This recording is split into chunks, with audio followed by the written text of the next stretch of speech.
So just to review, here's where we left off.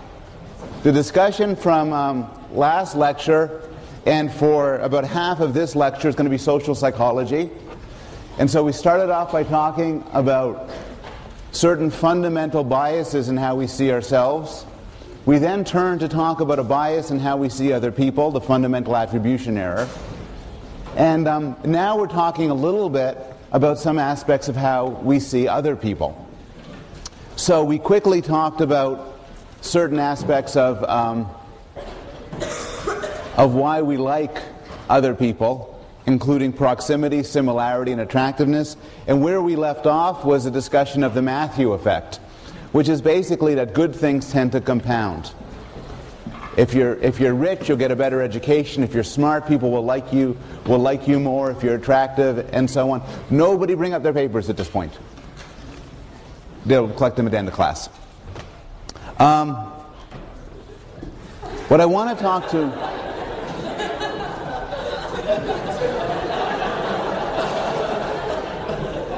Okay, except for you.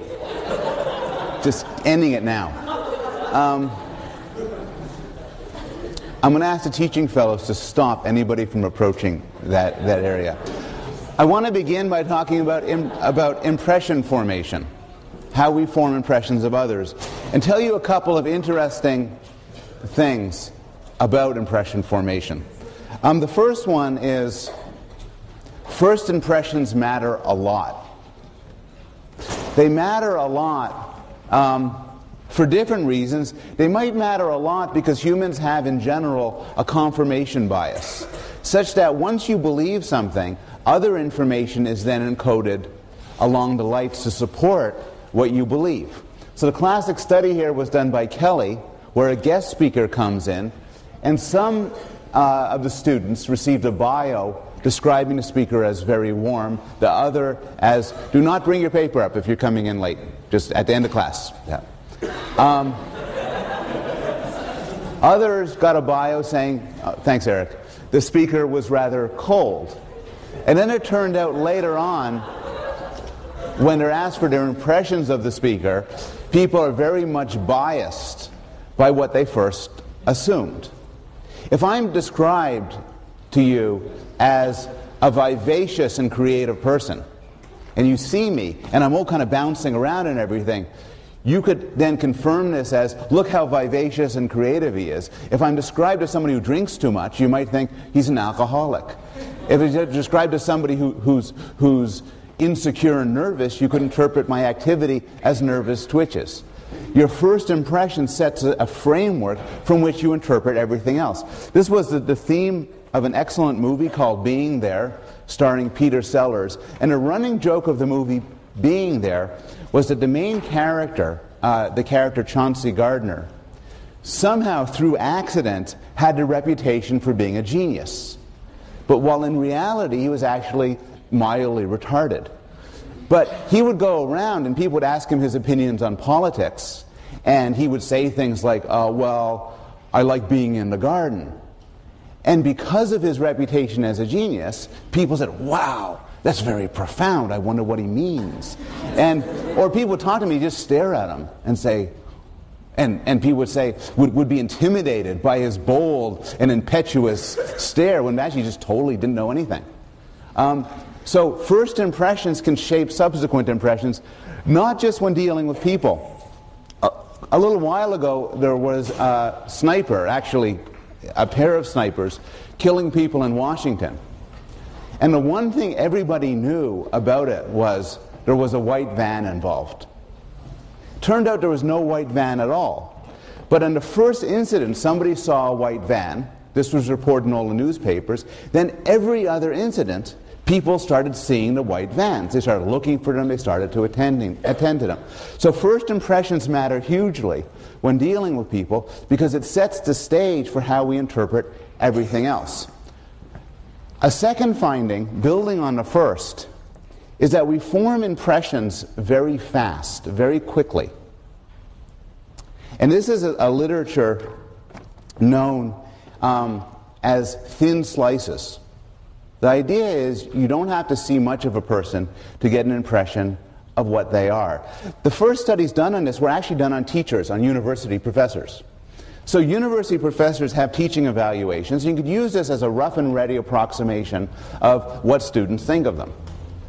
So what you do then is the question that these people were interested in, Rosenthal and Ambati, two social psychologists, were how long do you have to look at a professor to guess how popular a teacher he is?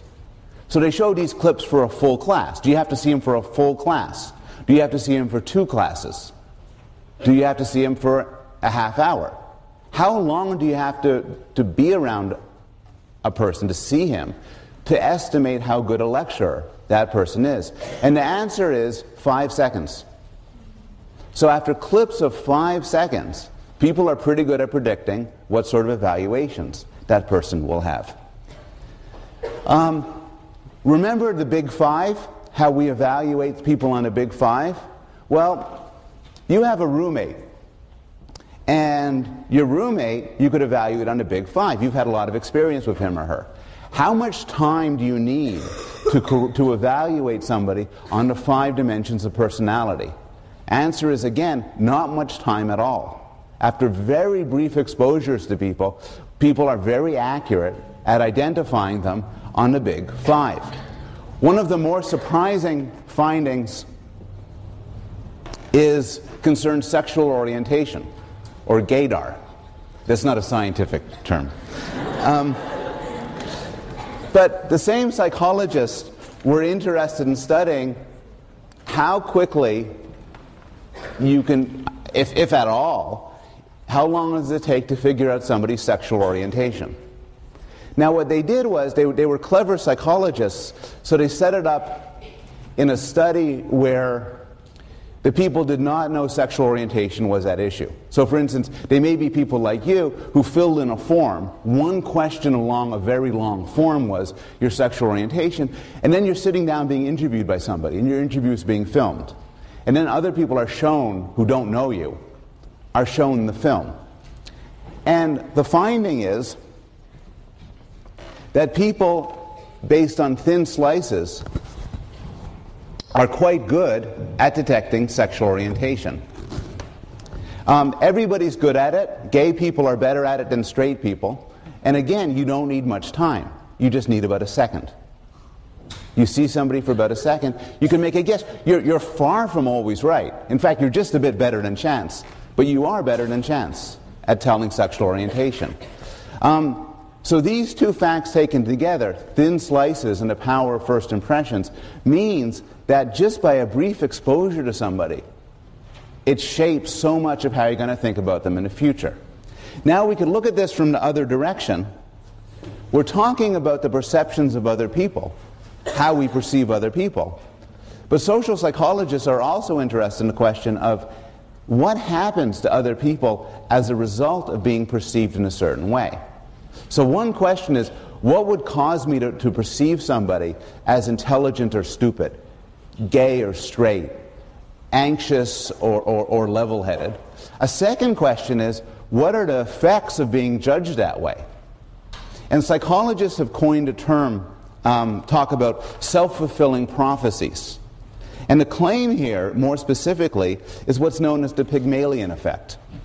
And the Pygmalion effect is, if I believe you have a certain characteristic, this might cause you to behave as if you have that characteristic. The name comes from the play by George Bernard Shaw, Pygmalion. And the quote here is, "The difference between a lady and a flower girl is not how she behaves, but how she's treated.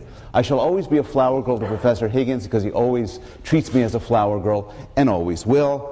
Made into a better-known movie, My Fair Lady. But I think that the same theme is better exemplified in a far better movie, La Femme Nikita, where a cold-blooded killer is treated with respect and affection, and then she becomes a much more warm and accessible person, and then she kills a lot of people. But still, it illustrates the point, and this point has tons of empirical validity. The classic experiment was by Rosenthal and Jackson, where they told teachers that some of their kids were really smart and other kids were not really smart. They weren't expected to show a huge jump or spurt in their IQ. And this was, of course, trickery. The children were chosen at random. But the children who were described as showing, as expected to show a jump in IQ, in fact did show a jump in their IQ scores. And this isn't magic. It's basically, if I'm told that you're a genius, and your genius is about to be in full flower throughout this class, and it's a small class, as these classes were, I'll focus more on you. I'll give you more of my attention. If I'm told not so much for you, you'll suffer relative to him. And so the Pygmalion effect shows how our expectations can really matter. This brings us to the issue of expectations and how we judge people is a story that could be told about individuals, but it's also a story that could be told about groups. And this is where I want to end this section on social psychology, by talking about groups. A lot of social psychology is concerned with the question of how we think about human groups, and we've already discussed this in the lecture on morality, when we talked about the human dynamic pushing us to think in terms of us versus them, as shown in the Robbers Cave study, and also shown in the minimal group research by Tajfel, showing that from a motivational, emotional standpoint, it's not difficult for us to think in terms of my group versus your group. And this way of thinking has real consequences for our emotional life, our affective life, and how we choose to distribute resources. What I want to talk about here, though, is a different aspect of how we think about human groups. I want to talk a little bit about stereotypes. Now, stereotypes in English often just is a bad word. To have a stereotype is to have something wrong with you. You might say it's not good to have stereotypes. Psychologists tend to use the term in a broader sense. We tend to use the term to refer to information we have about categories and intuitions we have about the typicality, our frequency of certain features of categories. And it turns out that collecting information about categories is essential to our survival. We see novel things all the time. And if we were not capable of learning and making guesses, educated guesses about these novel things, we would not be able to survive. So when you see this object over here, you categorize it as a chair. And you recognize that you could probably sit on it. This apple is probably edible. This dog probably barks and has a tail and eats meat and doesn't speak English. These are all stereotypes about chairs and about apples and about dogs. That doesn't mean they're logically true. This could be a vegetarian dog, a poison apple, an explosive chair. But they're typically true. And if you were suddenly stripped of your ability to make generalizations, you'd be at a loss. You wouldn't know what to eat, how to interact.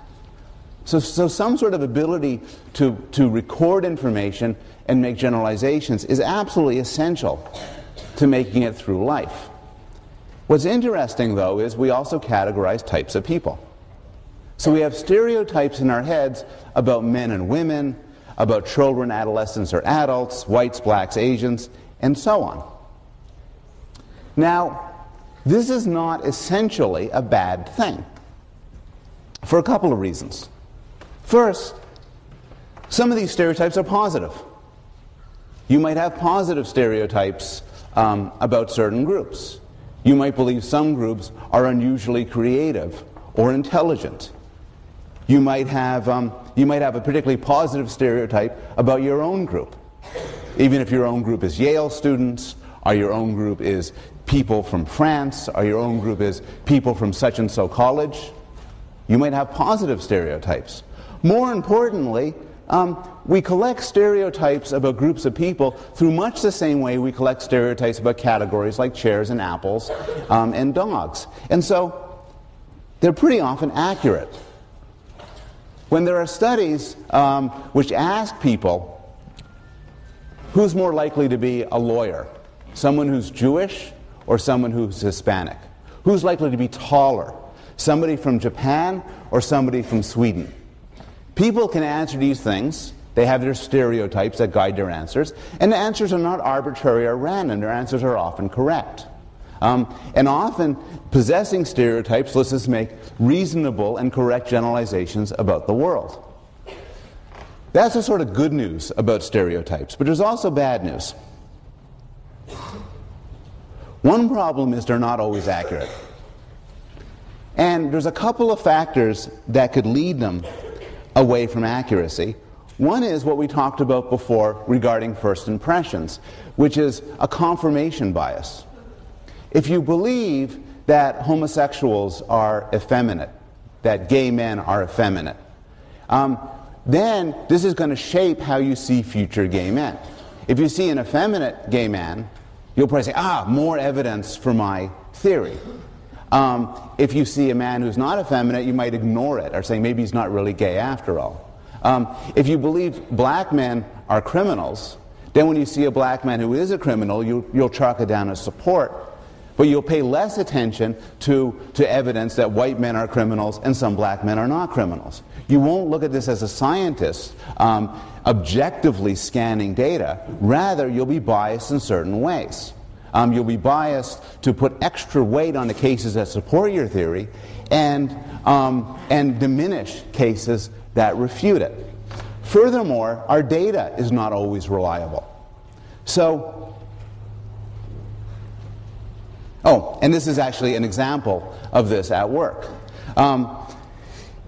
It turns out in the world of classical music, there's a stereotype of women being simply less proficient than men. They play smaller than men. They don't have the same force and they have smaller techniques, they're more temperamental and so on. If you ask somebody who was a judge, the judge would say, look, this is just the way things are. I'm not being biased at all. The test of this, then, is to have blind auditions, where people do their auditions behind a screen, so you can't tell whether they're man or a woman, or for that matter, white or black or Asian or whatever. It turns out when you do that, women get hired far more, suggesting that the stereotype is A, incorrect, and B, has a real negative and unfair effect on people getting hired. A second problem is what I was talking about immediately before this, is some of our data are misleading. So we get a lot of the information about the world from the media. The media would include television and movies, but would also include plays and books and stories.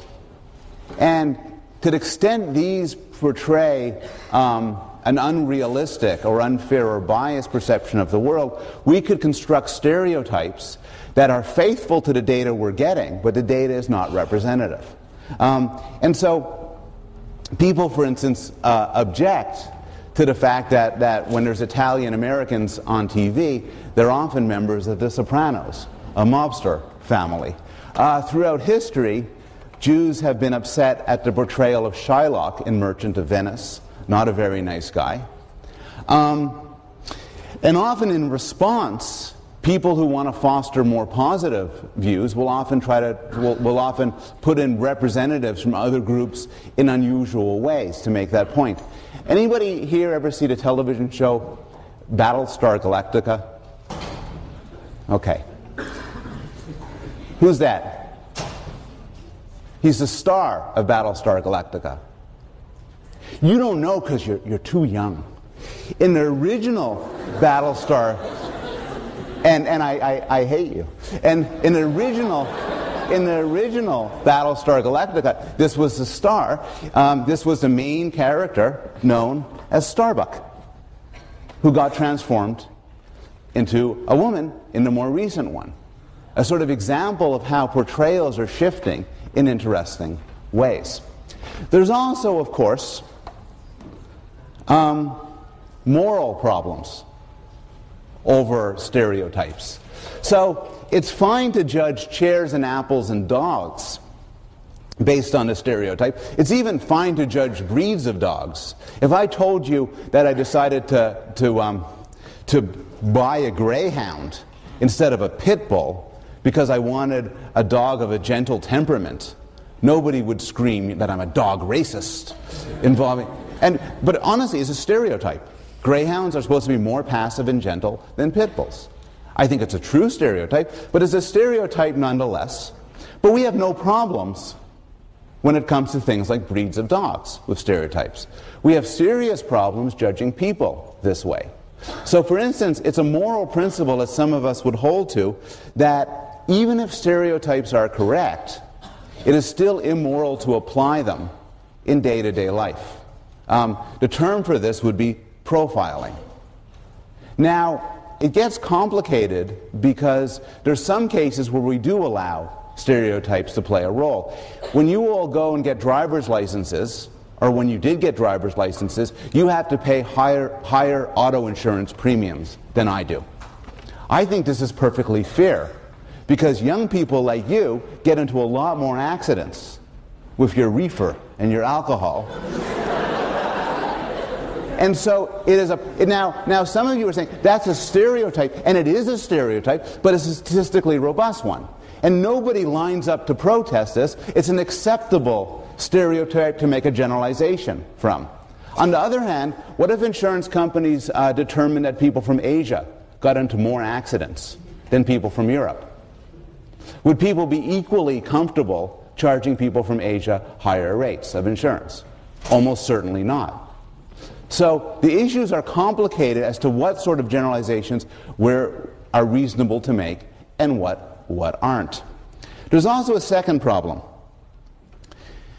Stereotypes have all sorts of effects. Now, some of them are obvious effects.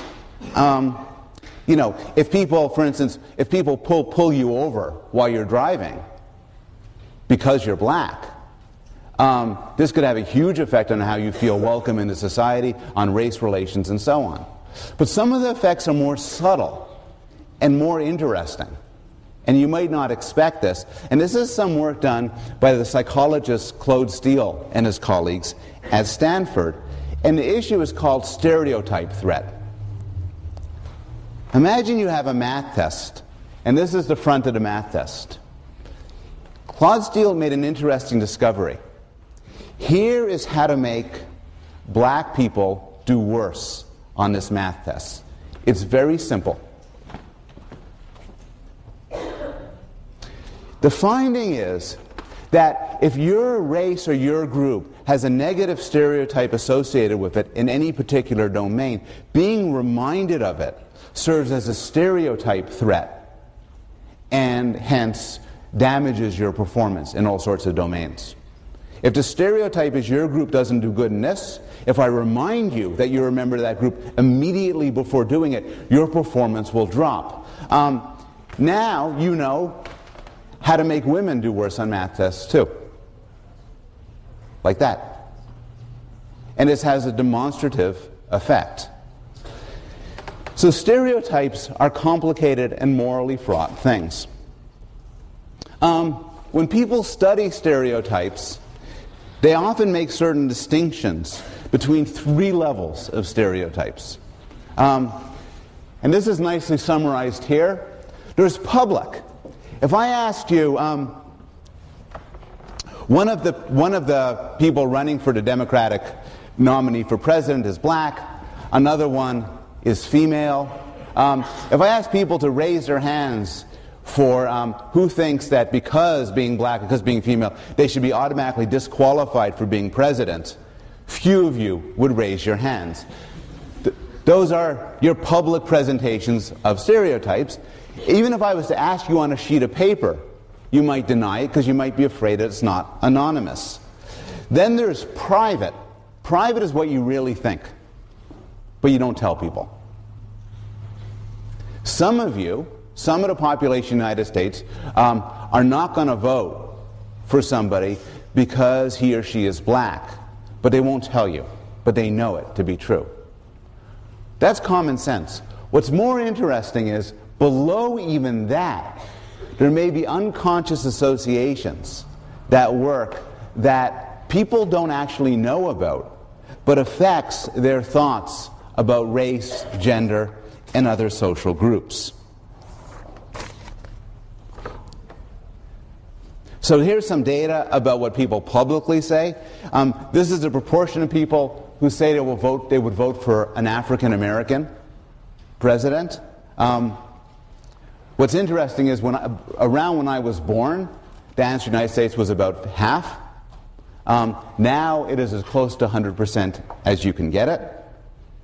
Here's another one. This is also public stereotypes of blacks, proportion of white respondents endorsing each trait. Now it's infinitesimal. These numbers are so low they could be dismissed as people filling in the wrong things or making jokes or just being confused. Compared to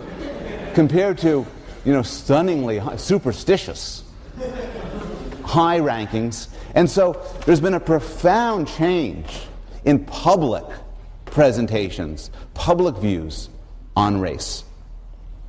But what about implicit views? This gets more complicated.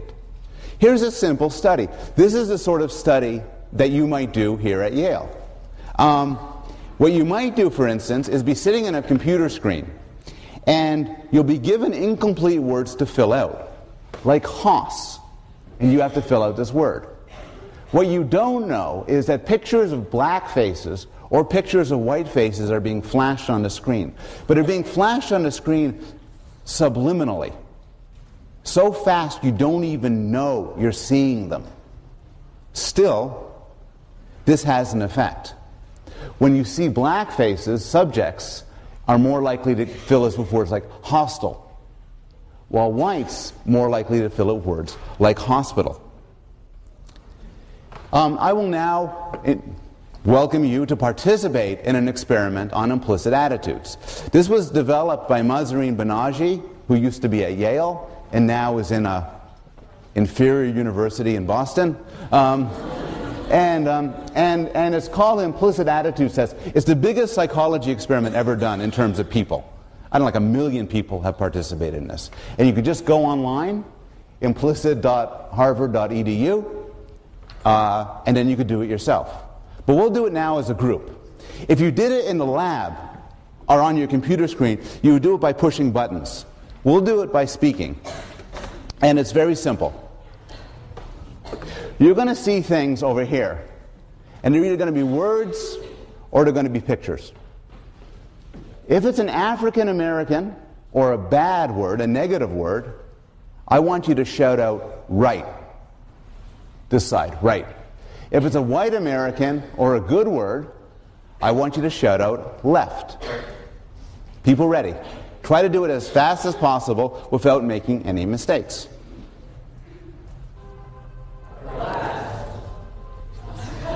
Okay. Because of the very loud wrong person, we're going to try that again. Ready? Left. Right. Left. Right. Good. That is congruent.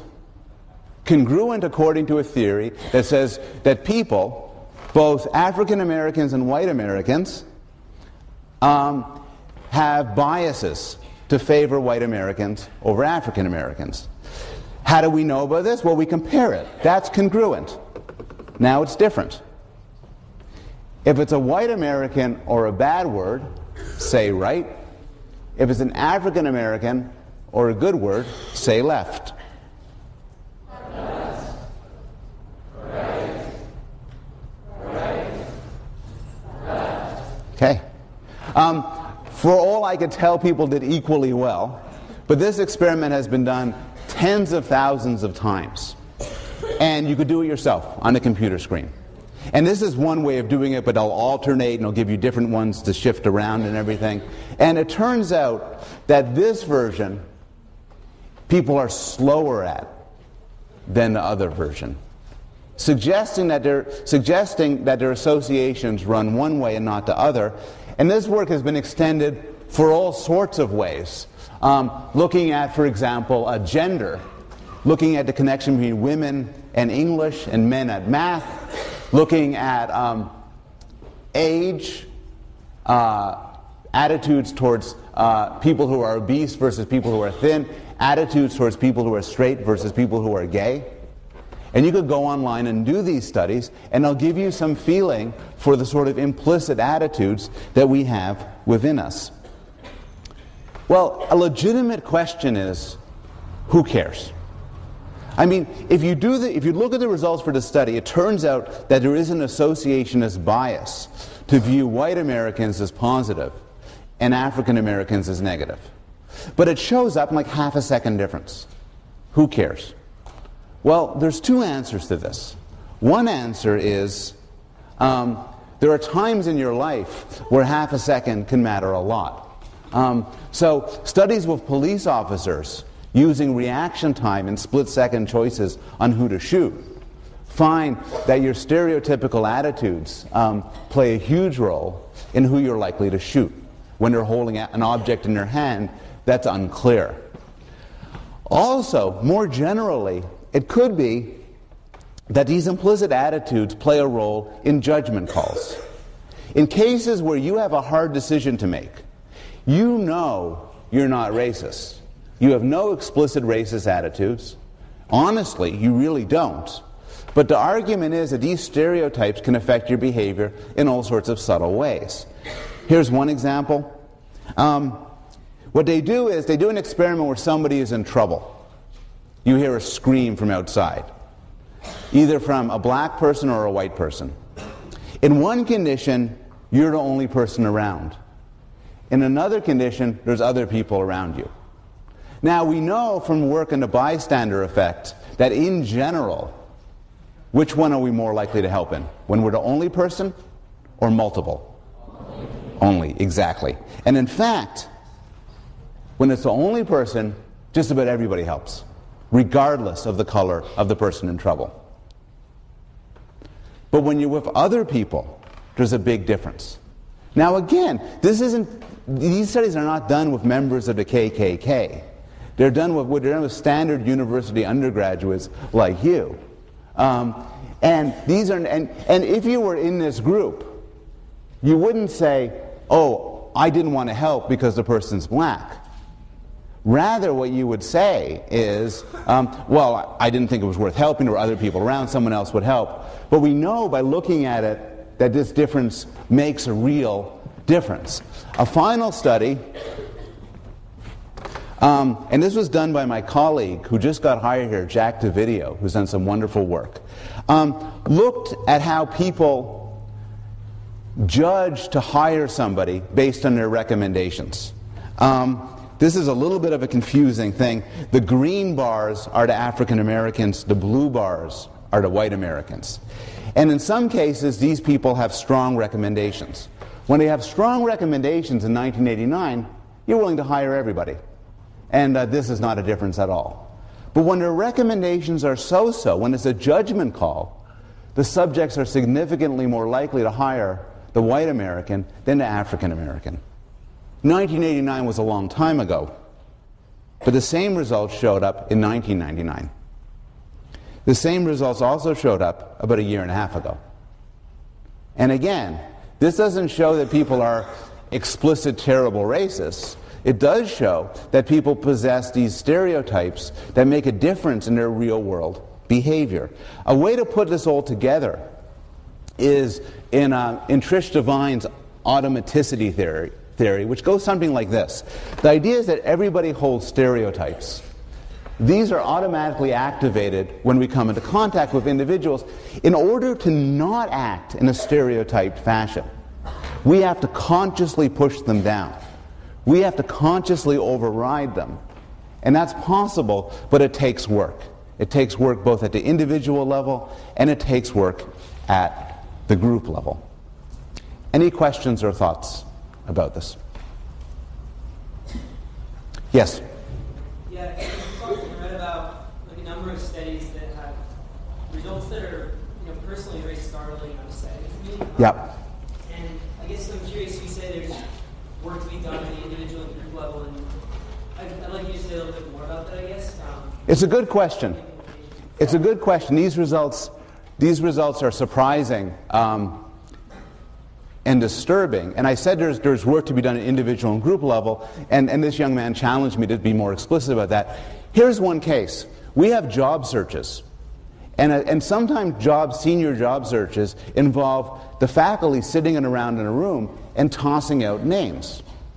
And we use these names as a basis for further discussion. Hey, I wonder, what about that person? That person does great work. What we do now in the psychology department is we make a special point of trying to get names from disadvantaged groups.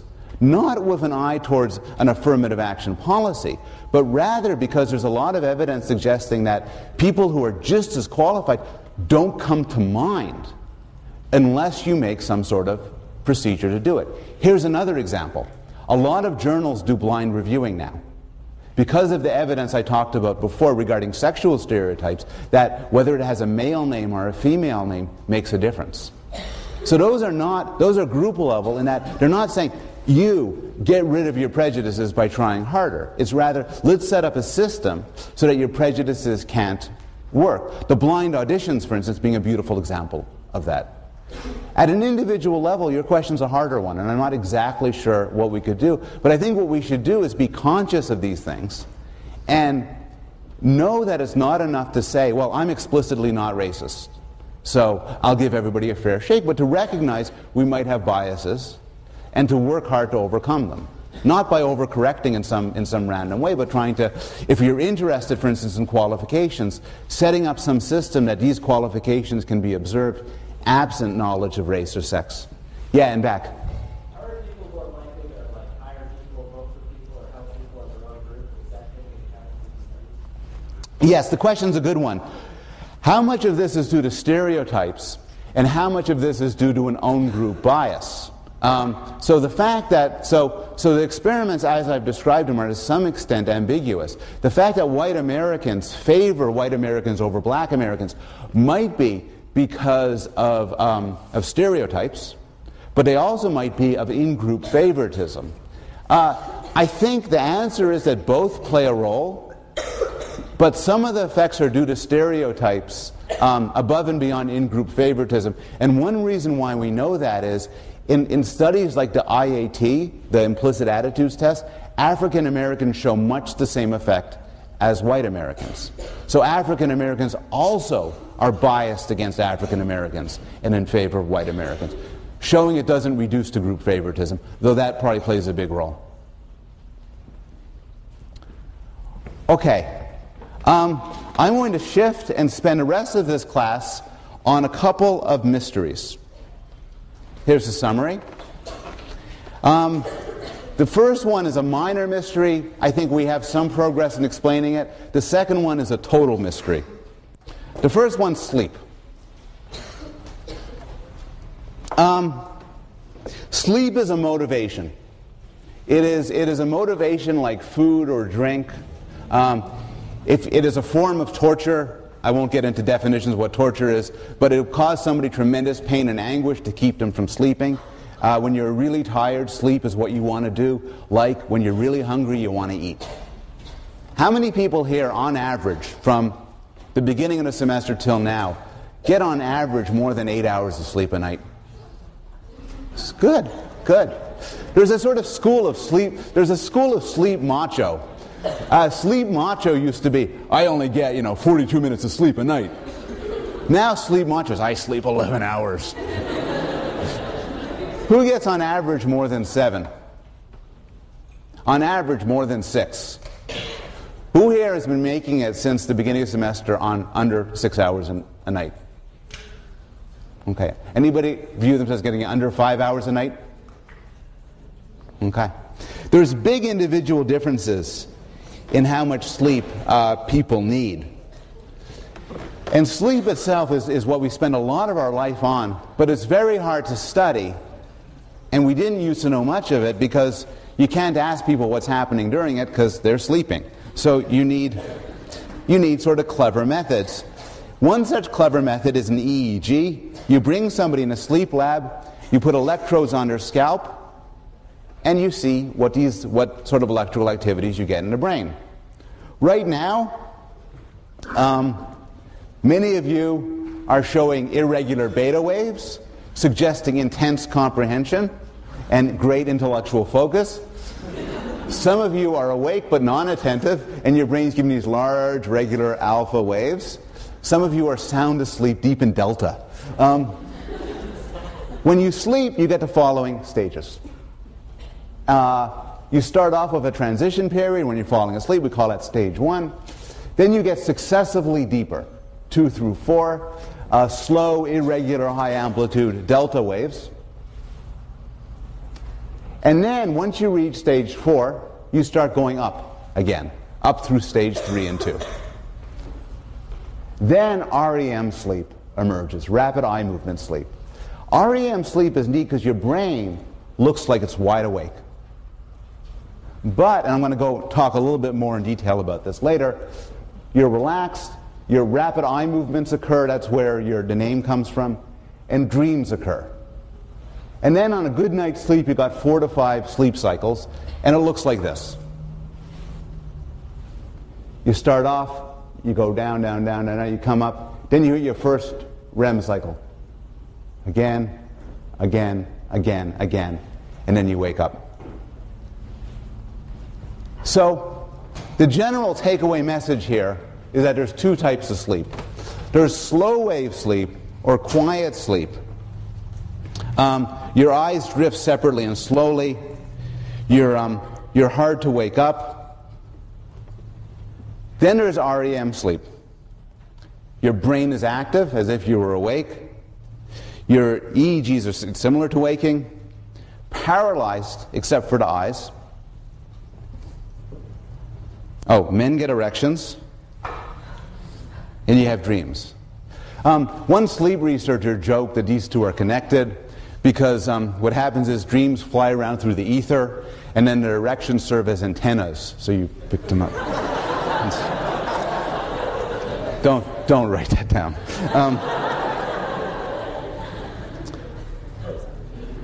Why do we sleep?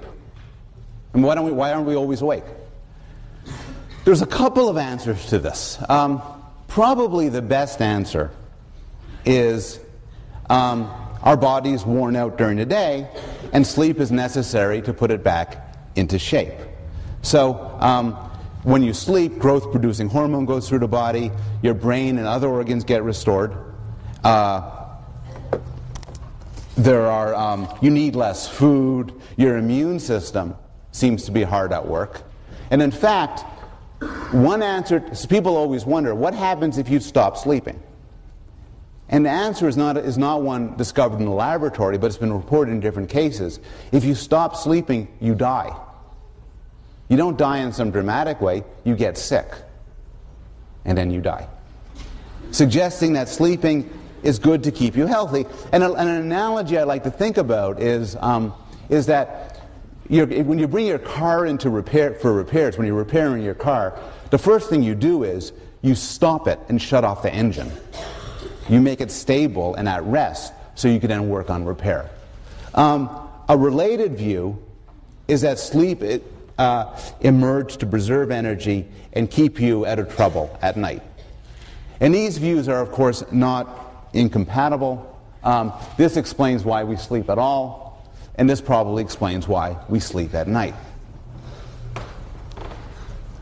There are sleep disorders. I won't go through them, I just list a few of them here. There's sort of bad things that could happen to you in your sleep. One particularly trendy sleep disorder that's been discovered recently are side effects of sleeping pills, such as Ambien. So one of the bizarre side effects is some people have Ambien while sleeping, go downstairs, open up their refrigerator and eat huge amounts of food. A more recent side effect of Ambien that's quite serious is some people have the compulsion while they're sleeping to go driving, which is not good. What we're really interested in, though, when it comes to sleep, is dreams. So remember Hamlet. You all studied Hamlet. To be or not to be? That's all I know. But basically, he was deciding, I wrote this down though, he was deciding whether or not to kill himself. And so he made up two lists. The list of reasons to kill himself were the slings and arrows of outrageous fortune, a sea of troubles, and the heartache and 1,000 natural shocks that flesh is heir to.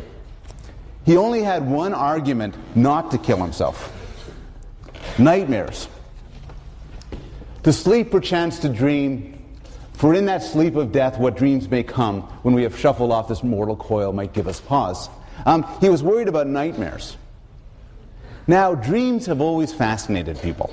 And philosophers, if you take a philosophy course, there'll be a couple of questions about dreams that you will wonder about. One is, are you dreaming right now? So René Descartes famously wondered whether the real world doesn't exist. Maybe right now it's just a dream. See also The Matrix. And can you be immoral in a dream? We do all sorts of things in dreams that are bad. Are these sins?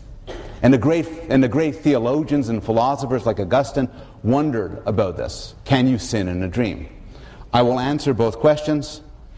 You are not dreaming right now, unless you're asleep, but if you're normal. And you can't usually be immoral in a dream. The exceptions are lucid dreams, where you choose what to dream about. And then possibly you could be immoral if you encourage bad habits of thought. What do we know about dreams? Well, first there's a distinction. A distinction between real dreams versus sleep thought. So real dreams are, you're in a submarine wrestling a chicken while your grandmother looks disapprovingly on. Those are real dreams. Sleep thought is the sort of thing you get typically before you fall asleep. And it's like, did I take the garbage out? Gotta take the garbage out. Where's the garbage? Gotta take the garbage out. Did I take the garbage out? And so sort of this kind of rumination. And you could do this while you're sleeping. So if you're woken up during slow wave sleep, you might think, did I take the garbage? Yeah, that's what I was dreaming. I was thinking about the garbage. But if you're woken up during REM, but a monkey was eating my grandmother, that sort of thing. So there's a distinction. What do people dream about? Well, we know some facts about dreams. Everybody dreams. Not everybody remembers their dreams. If you want to remember your dream, by the way, keep a dream diary. Very useful. But everybody dreams. 3 to 4 times a night. That depends on how much sleep you get. But dreams leave fragile memories. They fade quickly. This is why a dream diary, or writing your dreams as soon as you wake up, turns out to be useful. What do people dream about? Well, basically the way to find that out is you ask people.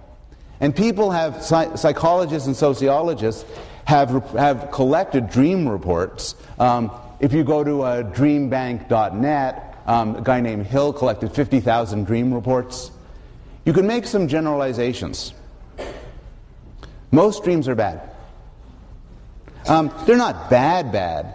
They're not nightmares. But most dreams are, from a scale of, 1 to 10, with 5.5 in the middle, they're on the negative side. They report misfortunes. People in tribal societies have dreams with more physical aggression than people in industrialized societies. Men have more aggressive dreams than women. Americans have more aggressive dreams than Europeans. Yeah. What do people want to dream about? Well, psychologists did this. The findings were totally not going to surprise you.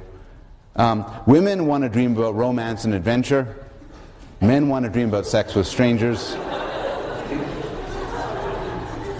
Turns out that once you get past the hormonal blast of adolescence, about 10% of dreams have explicit sexual content. What's the most common dream? Guesses. Falling. That's a good guess. Falling is among the top dreams, but falling is not the winner. Somebody else.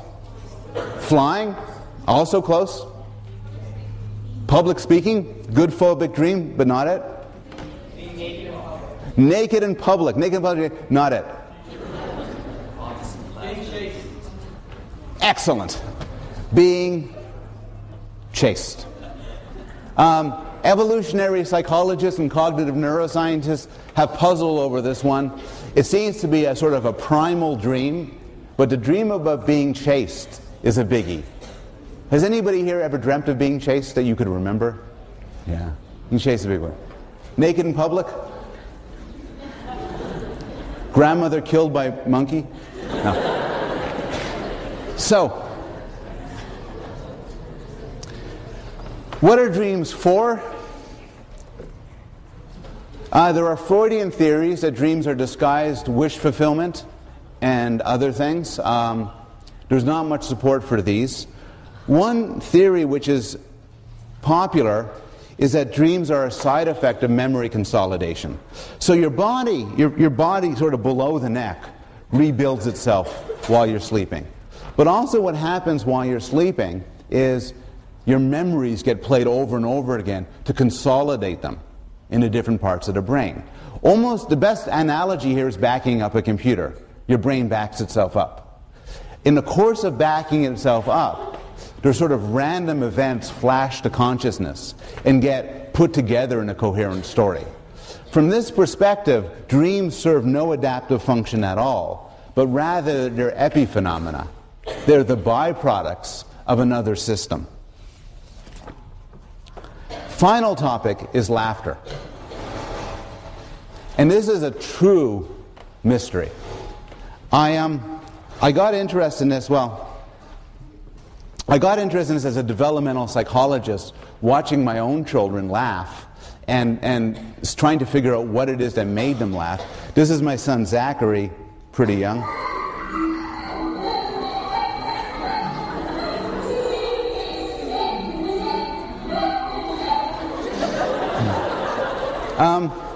But this is not the youngest record of laughing. I found this on the web.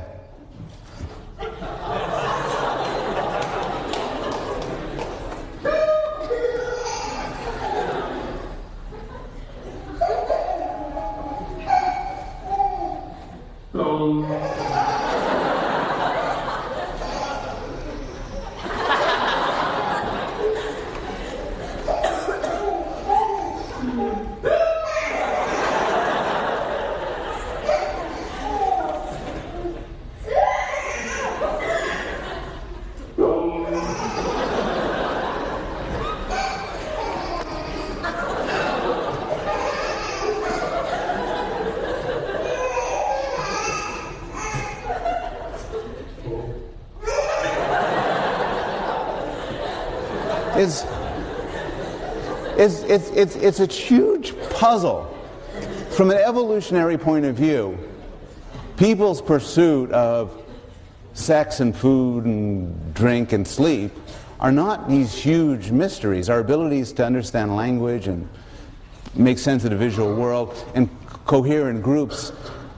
But the fact that we make this weird noise at bizarre circumstances is a huge puzzle.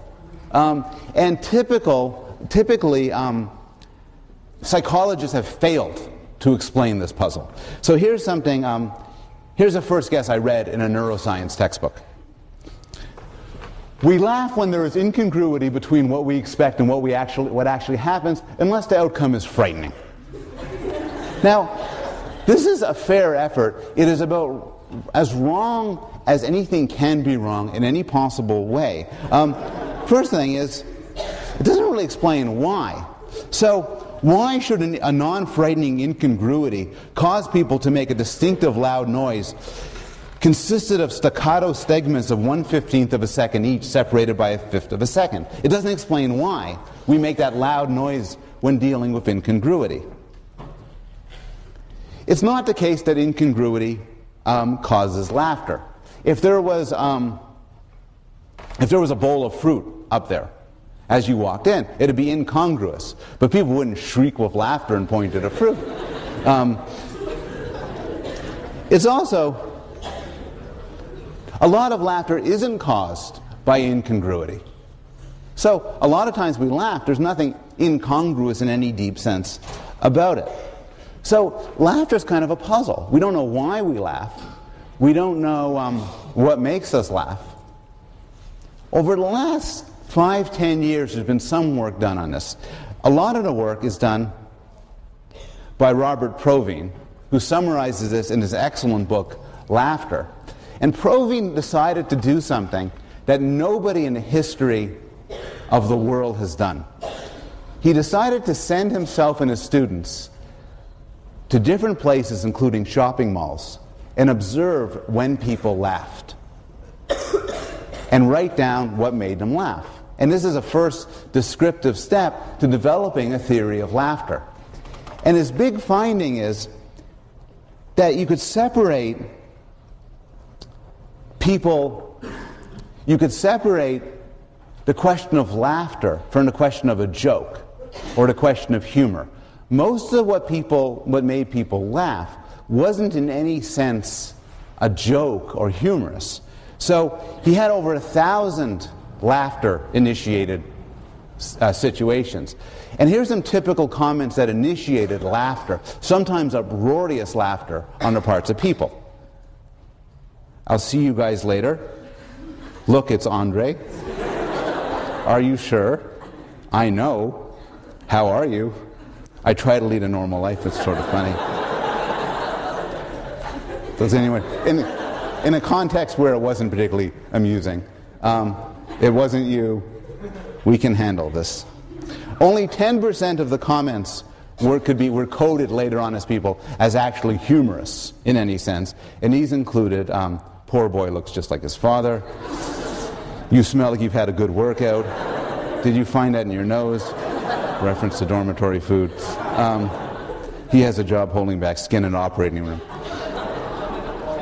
So Provine suggests we separate the question of laughter, of laughter and jokes, and then ask, what do we know about laughter? Well, here's some basic facts that remember, we're trying to think like evolutionary biologists here. Humans have this universal trait. There's no society without laughter. It's early emerging, as we saw in those clips. So what's it for? What does it do? If it's an accident, what's it an accident from? Well, what properties does it have? And there's some obvious properties that are important to note. It's social and communicative. Why do we know that? Because it's loud. Laughter is not like hunger. Hunger can be silent. Hunger is not essentially a message to other people. But when it involves a loud noise, the reason why we've evolved loud noises is to communicate with other people. Laughter could be viewed as a form of involuntary noise making. And it's contagious. That's another interesting thing about it.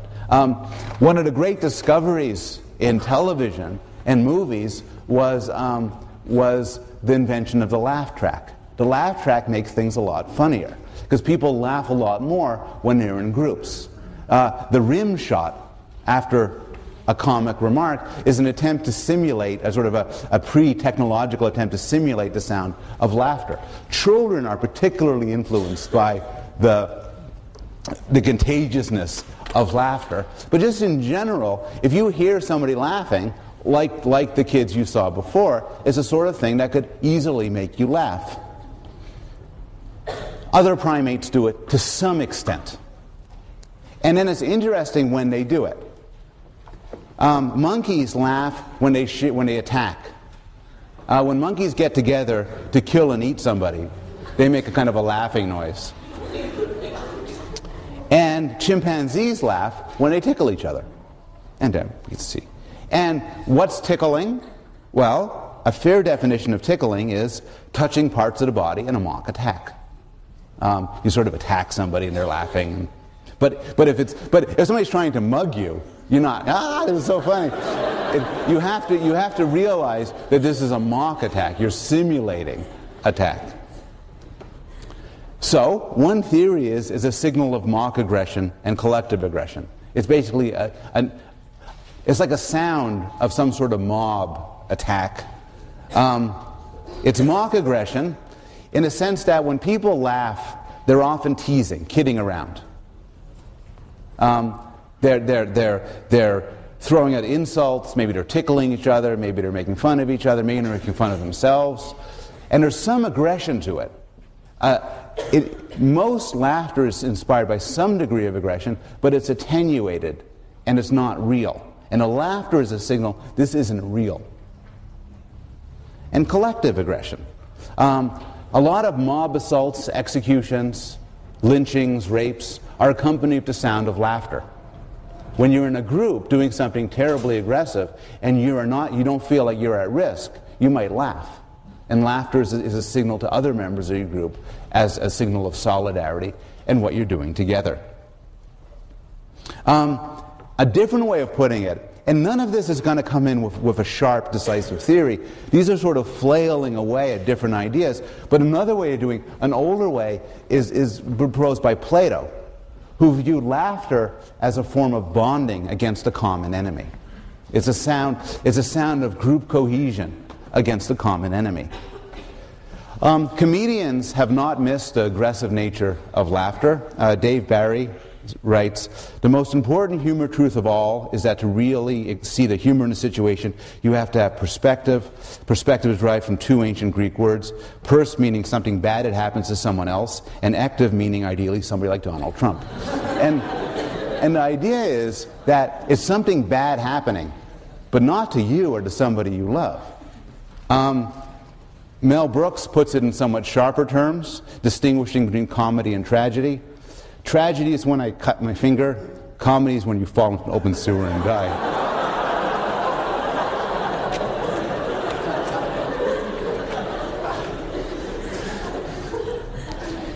To sum up, ingredients of humor is there has to be a target who experiences some harm.